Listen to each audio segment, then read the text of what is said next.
Welcome to the Sunday morning simulcast with Rom Wills. The lives you touch. I'm going to tell a story.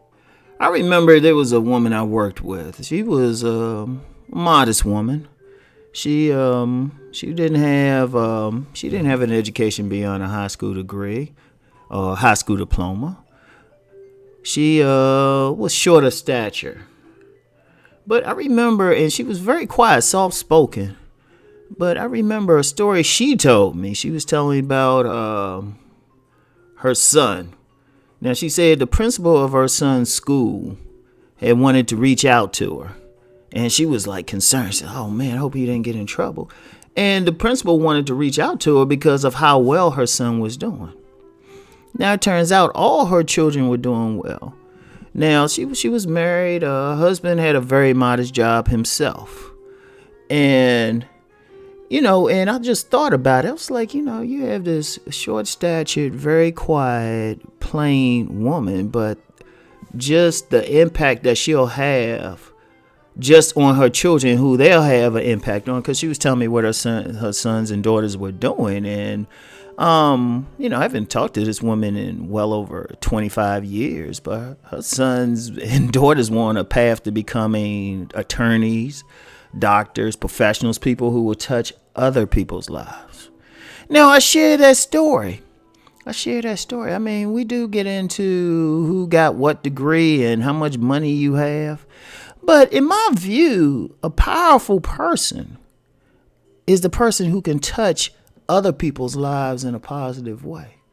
It might be the groundskeeper, like in Star Trek: The Next Generation. And that's fiction, but that was a great example. They talked about someone at Starfleet Academy who was a groundskeeper but had an impact on people, advised people.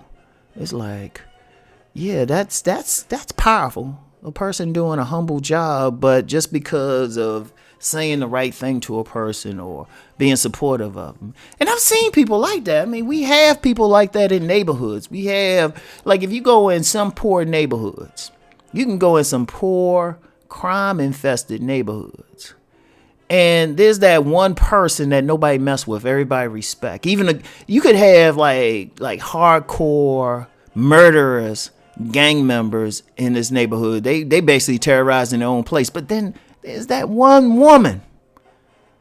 There's that one older, it might be an elder.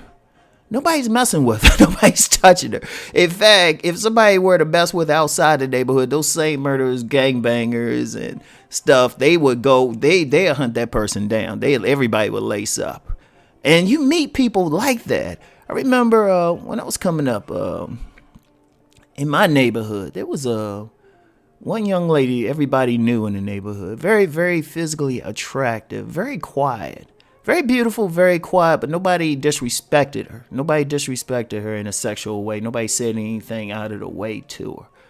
Even though she had the, looks and body build and sex appeal to do that, but just how she carried herself, everybody respected her. And I remember very, very humble living. And I remember one time, I saw her in downtown D.C. And I remember I was coming from some meeting. I was agitated as hell. My mom was agitated. And I remember she just saw it. I said, hey, how you doing? And I probably had a mean look. Man, she just grabbed my hand, just held it. Didn't say anything, just held it. Just looked at me. And I was like, and I was just talking. I was like, she just let me say what I was going to say, kind of complaining, venting. She just said it. And then after a while, I was like real calm. And people like that are beautiful. People are like that. And I don't mean in a physical way.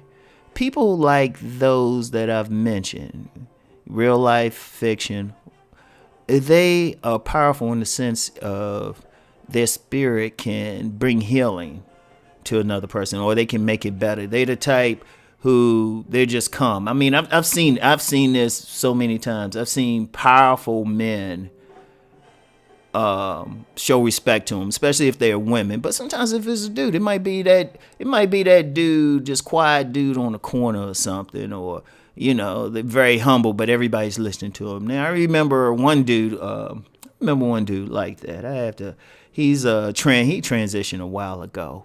And he had a humble job. He worked in this book stand in downtown D.C.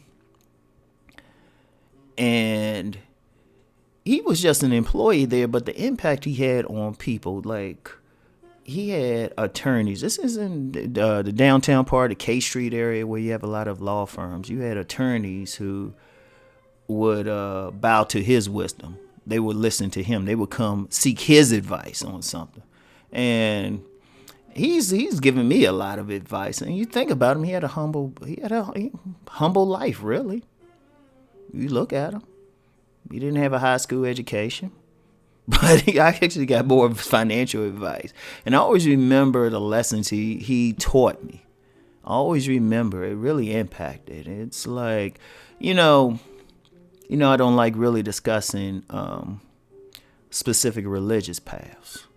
So please forgive me if this offends you in any way, but this doesn't mean no disrespect. You can substitute terms, but God has his angels in different places, and it's not always where you think they should be. It's not the man or the woman on the pulpit, or the priest or priestess, or whatever term you want to use. It's not always that person.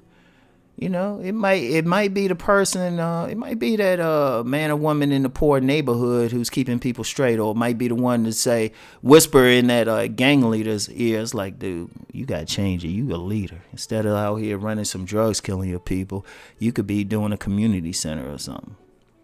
It could be a person in a prison who, they made their mistakes, but that person getting in there, and they might be the ones that, like, keep people safe and send the kids back out to do something. It could be that mother in the neighborhood who, have her own kids, but take in some of the other kids who might not have that parent or that guidance. It could be anything. It could be, it's always, God will have his angels wherever they're needed. And I call this the lives you touch, because you could be one of those people.